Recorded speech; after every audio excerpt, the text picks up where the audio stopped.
Before I do start this video, make sure to use my TCG player affiliate down below if you're looking for any of these singles that I talk about today. Also, this channel is sponsored by Arcane Fortress. If you're looking for the best deck boxes around, make sure to use my link down below in the description to check them out. One other way you can support the channel is by becoming a patron. There are some great benefits of being a patron to the channel, such as giveaways, deck advice, and more when you do join. Hey, what's going on YouTube? This is Devin coming back at you with another video today on PubStomp MTG, and in this exciting video, I'm going to be talking about one of my favorite decks that I have played in the most recent history, and that is the new Helga Skittish Seer from Bloomborough. Recently, I did make a deck tech about a month ago for her. Since I've been playing this deck more and more, I wanted to give you my experience on it and also share some of the best cards that you can be putting in your Helga deck. As you probably already noticed, this is a Keruga Macrosage companion deck, and the main reason why I wanted to focus on this is because it's a little bit more original. You don't have access to fast mana like Soul Ring, Arcane Signet, or even some other cards like 3 Visits. You really have to think on your feet with this commander, also with the companion, because everything's 3 CMC and higher. Obviously, there is some ways to manipulate that by playing adventure spells or playing some other cards that have foretell in their costs. I'll explain some of them a little bit later down the road. But before I do dive into that, I just want to talk about Helga herself. It's an amazing commander. So let's first read what she does. So Helga Skittish Seer for green, white, and a blue with a 1/3 body. Whenever you cast a creature spell with mana value 4 or greater, you draw a card, gain 1 life, and put a +1/+1 counter on Helga Skittish Seer. You could also tap her, add X mana of any one color, where X is Helga Skittish Seer's power. Spend this mana only to cast creature spells with mana value 4 or greater, or creature spells with X in their mana cost. So with that last text of Helga, that actually is the biggest reason why I wanted to make this a Keruga Macrosage deck, is because mana value 4 or greater, we already have that stipulation with Keruga with mana value 3 or greater, so why not just step it up a little bit with Helga and kind of go into that a little bit further, limiting ourselves to make a more unique deck. And so far, since I've been playing Helga Skittish Seer, I played around 10 to 15 commander games, and it's really impressed me so far. I was kind of worried with companion cost with mana value 3 or greater cards in my deck that'd be very limiting, but that's not the case. I mean, don't get me wrong, the first 2 or 3 turns are going to be a little slow, because you have to just get tap lands, then Helga, then something else, unless you have an adventure cost card that you can cast earlier on. But in a general sense, this will absolutely snowball into advantage. Of course, there's a lot of card advantage pieces in the deck, including Helga herself, because when you're casting those creature spells with mana value 4 or greater or X in their cost, you're going to be drawing cards, gaining life, and also buffing up Helga. And so again, there's a lot to talk about, and let's get it started.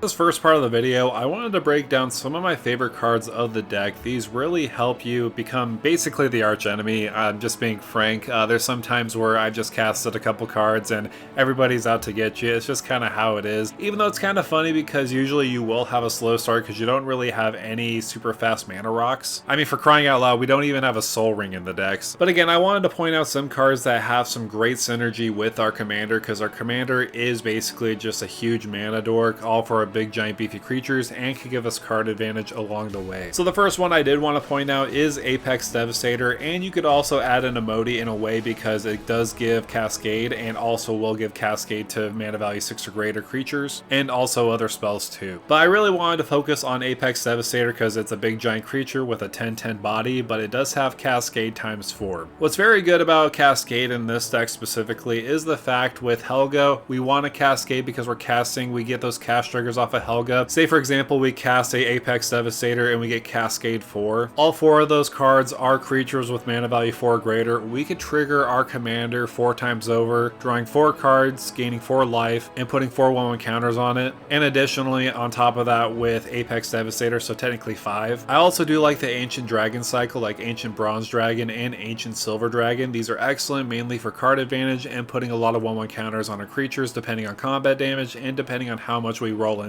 On the floor with Ancient Bronze Dragon, we could put a +1/+1 counter on a creature we control, but if we do happen to roll a 20, we could just put all those on Helga and tap for a 20 and above, depending on how big Helga is. The same can be said for Ancient Silver Dragon. What I do like about this the most is you have no maximum hand size for the rest of the game on that combat. It's almost like an emblem in a way. You will notice there's a lot of other cards in the deck that will draw you a lot of cards for casting creature spells outside of our commander, so the more card draw we are going to get, the more that Ancient Silver Dragon's emblem is going to be really good for us, because I've seen some games where I've had like 40 cards in my hand, and so sometimes having those like no maximum hand size pieces in the deck is actually pretty viable. Another fantastic card in the deck is none other than Nyx Bloom Ancient. I got the Secret Lair version of this, and I was waiting to put this in a deck specifically, and I saw Helga and I knew immediately, okay, I have to add this in the deck. But Nyx Bloom Ancient, making all your things tap for 3 mana instead of 1 mana is obviously going to be very good, especially with our commander. There's one point where I tapped for like 60 mana. I mean,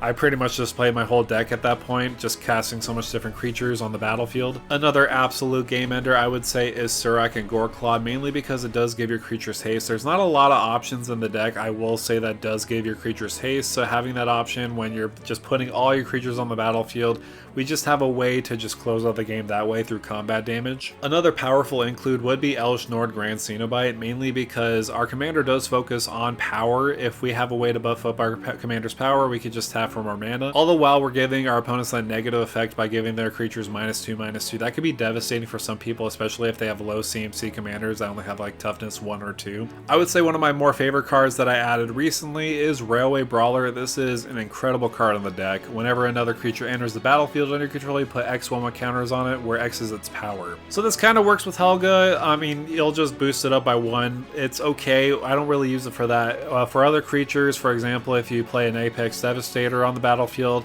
instead of it being a 10/10, it'll enter as a 20/20. But I would say the best card that you can be adding in the deck would be Intruder Alarm. It almost feels like a combo, but it's not a non-deterministic combo unless you have like events are out on the battlefield where you just keep bouncing it to your hand, untapping everything, and just going back and forth. But in this deck with Helga, we're going to be untapping her so much, especially when we're casting creatures with mana value 4 or greater. We could just constantly untap her, tap for more mana, go back and forth, and just honestly find a non-deterministic win. Speaking of wins, the main way to win the game is using Craterhoof Behemoth. Also using Moonshaker Cavalry is also another way to win too. They're essentially both the same thing, where you're giving all your creatures +X/+X. One gives flying, one gives trample, and Craterhoof can actually swing in for damage itself. Most likely, if you do have Helga and you have Intruder Alarm, most likely you're going to be dumping your whole deck into your battlefield unless you don't draw into a big creature. Especially the more card draw options you do have, like Beast Whisperer, or even like the Party Tree or the Great Henge, in a way where you have multiple ways of drawing cards outside of your commander. So again, there is a lot of cards I absolutely love in this deck. I'm constantly tweaking things here and there to see what works and what doesn't work. But now that I've talked about some of my favorite cards, I want to focus on some other cards in the 99 that kind of help support your strategy. As part of the video, I wanted to showcase some of the great synergy pieces we could take advantage of with Helga's ability to tap for mana. First of all, Untappers is a great situation where we could really abuse that mana ability of Helga. Cards like Keruga Behemoth Beckoner is a great target whenever a creature you control with power 4 or greater enters the battlefield. Draw a card, which obviously with 42 creatures, most likely we're going to get a decent amount of card advantage with this. But most importantly, it has that -1 ability, untap target permanent. We could use that 7 times. We could use that for Helga. Say for example, Helga has a power of 4. We tap Helga for 4 mana, and then we untap it, tap it for another 4 mana for 8. So that's just a way that we could absolutely take advantage of Helga's ability to cast bigger and bigger creatures. Other ways we could do that is by using Sereth the Viper's Fang, that has that ability by paying 1 and tapping it, untap another target creature or land you control. Plus it does have that great ability other untapped creatures you control have hexproof, so say for example Helga is tapped on the battlefield and somebody tries to remove it by a targeted removal, we could just untap our Helga to give it hexproof. Seedborn Muse is another way we could just untap a Helga. There's a lot of ways where we could cast creatures with flash speed like Hornlock Whale, or even some of the elementals like Solitude. Other ways we can untap our commander is Virtue of Loyalty. At the beginning of your end step, put a +1/+1 counter on each creature you control, untap those creatures. Another way we can untap our commander is by using Minamo School at Water's Edge, by paying blue and tapping, untap target legendary permanent. Oh, look at that, we can tap for more mana with Helga. So again, there's a lot of ways we can untap our commander to get more mana, but I wanted to focus on the early game because of course the first 2-3 turns we're not really going to be doing much unless we have some adventure cost spells. Some high ones I wanted to highlight is obviously Brazen Borrower. This is a great tempo piece so that we could bounce something to their hand. The same can be said for Sword Coast Serpent. This is another way to tempo our opponents out. Stormkeld Vanguard does have that bear down ability, Y1 and green, destroying target artifact or enchantment. It is at sorcery speed. If it was at instant speed, this would be pretty cracked, but since it's at sorcery, it's not that bad. It's just something that we could do on turn 2 if we wanted to.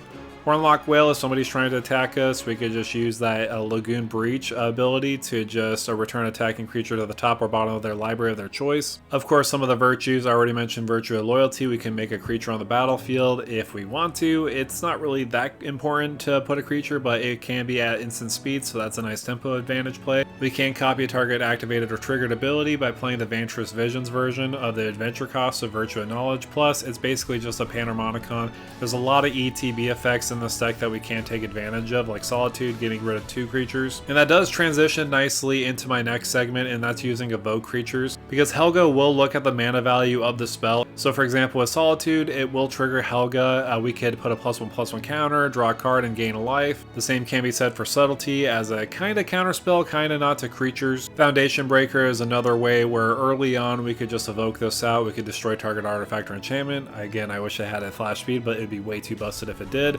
We could trigger our commander too. Mill Drifter and Mole Drifter are other ways we could just evoke to get some card advantage. Mole Drifter is on an ETB, Mill Drifter is on a cast, so there's a little bit of a difference between those two. So again, there's a lot of different cards that we could take advantage of to cast in the early game or even in the late game that would be very cheap and effective. I do have some free spells in here. I know not a lot of people like free spells. I feel like these are a little bit more justified because we have to have cards with mana value 3 or greater in our deck because of Keruga.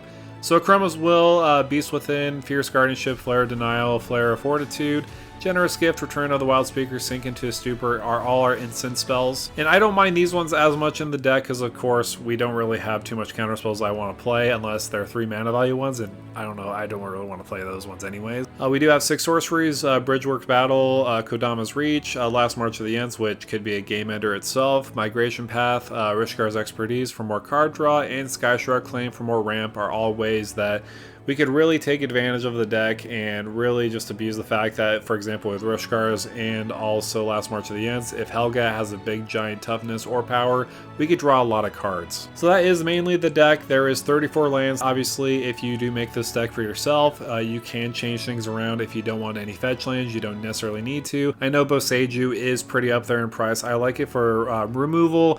Again, we have a lot of high CMC cards. Boseiju and Otawara are all great options to really take advantage of those channel abilities outside of just trying to cast like 3 CMC or higher spells. So with all that said, that's going to do it for me, guys. Thank you guys so much for coming by and watching this video on Helga Skittish Seer. Again, this is a very powerful commander that I find very enjoyable, and pushing the boundaries a little bit by making the companion with Keruga the Macrosage, making no fast mana in the deck, is a little challenging, but I feel like it's very worth it in my opinion. And previously I did make a gameplay video with Helga Skittish Seer with Keruga as the companion, so if you haven't checked that out, make sure to go check it out. Also, let me know down below in the comments, what are your thoughts and opinions about Helga? Should it be companion with Keruga or should it be left alone by itself? Also, I did want to take the time to thank you all so much for your support. It really means a lot for me for you all to show your support watching these videos. So if you can, make sure to like, share, and subscribe to the channel. With that out of the way, thank you for stopping by.